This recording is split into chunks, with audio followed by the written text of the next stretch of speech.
Friends, आज हम लोग जानेंगे चिकन पॉक्स के बारे में, जिसे हम लोग हिंदी में छोटी माता भी कहते हैं।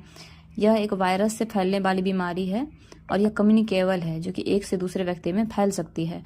इसका जो कारक होता है वो वेरिसोला जोस्टर वायरस होता है, और जिसका इंक्यूबेशन पीरियड है। इंक्यूबेशन पीरियड का मतलब होता है जो वायरस हमारे शरीर में आया, उसके जो लक्षण दिखाई देते हैं, उस बीच का जो पीरियड रहता है उसी को हम इंक्यूबेशन पीरियड कहते हैं। इसके एपिडेमियोलॉजिकल फैक्टर के बारे में मैं आपको बताती हूँ। थर्ड है इसका एनवायरमेंटल फैक्टर, फोर्थ है इसका ट्रांसमिशन। एजेंट फैक्टर का जो फर्स्ट पॉइंट है वो है एजेंट। एजेंट में है वेरिसोला जोस्टर, इसे ह्यूमन हर्पीस वायरस 3 भी कहते हैं।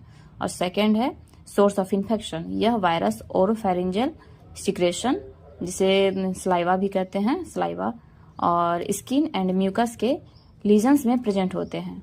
लीजन्स मतलब जो घाव बने रहते हैं उसमें जो म्यूकस रहते हैं उसमें ये वायरस प्रेजेंट हो सकते हैं।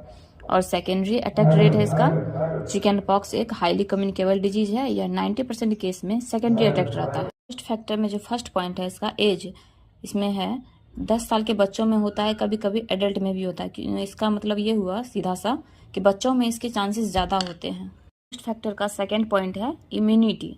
चिकन पॉक्स यदि किसी प्रेग्नेंट लेडी को है तो उसके बच्चे को भी चिकन पॉक्स होने के चांसेस रहते हैं। और थर्ड पॉइंट है environmental factor. Chicken pox Bharat में सेकेंडरी होता है। यह रोग अधिकतर सर्दी के मौसम में पाया जाता है। और फोर्थ पॉइंट है यह व्यक्तिगत संपर्क या बिंदुक संक्रामक, ड्रॉपलेट इन्फेक्शन जिसे कहते हैं, से रोग अधिकतम संचरण होता है। जैसे कि ये जिस व्यक्ति में यह बीमारी है वो अगर खांसता या छींकता है, जो उसका ड्रॉप निकलते हैं और नाक से मुंह से, उसके द्वारा भी ये इन्फेक्शन फैल सकता है, इसका कहने का मतलब है। साइन एंड सिम्टम्स जानते हैं इसका। चिकन पॉक्स मेनली 2 स्टेज में कंप्लीट होता है और इसके साइन एंड सिम्टम्स स्टेज में प्रेजेंट होते हैं। फर्स्ट है इसका प्री यूरिप्टिक स्टेज। इसमें फर्स्ट में है मतलब फीवर रहेगा, बैक एक रहेगा, शिवरिंग, मेलाइज, और यह स्टेज 24 आवर में ख़त्म हो जाते हैं। अब हम इसकी इरेप्टिव स्टेज के बारे में जानते हैं। बच्चों में इसका पहला साइन रैसेज होता है। यह साइन फीवर के साथ शुरू होता है। यह रैसेज सेंट्रीपीडल डिस्ट्रीब्यूट होते हैं। इसका कहने का मतलब, सेंट्रीपीडल डिस्ट्रीब्यूट का मतलब होता है कि जो हमारे सेंटर होते हैं, यानी सिर और धड़। सिर का मतलब तो आप लोग समझ रहे हैं, फेस हो गया, और धड़ का मतलब हो गया छाती।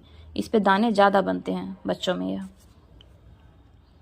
और ये सबसे पहले ट्रंक में होते हैं। ट्रंक मतलब गला, गले के सीधे सीधे जो हमारे होते हैं, छाती वगैरह, इसमें होते हैं।